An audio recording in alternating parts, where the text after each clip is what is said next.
Uy, ang ganda naman ito, bagong labas. Ay, ang mahal. Ibabalik kita sa nakaraan upang malaman mo kung bakit nagbabago ang mga presyo ng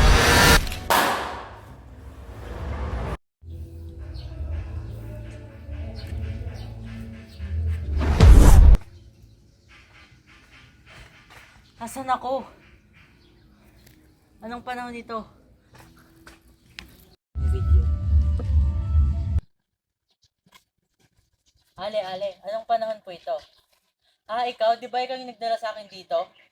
maligayang pagbabalik muli, kaibigan. Narito ka kung saan ang piso ay mataas pa ang halaga, kung saan ang mga presyo ay mababa pa. At ngayon, nalaman ko na rin kung paano nagbabago ang presyo ng isang produkto habang lumilipas ang panahon. Nagbabago ang presyo ng mga produkto sapagkat nauubos o kumukonti ang mga materyales nito dahil sa pagkonsumo ng isang produkto.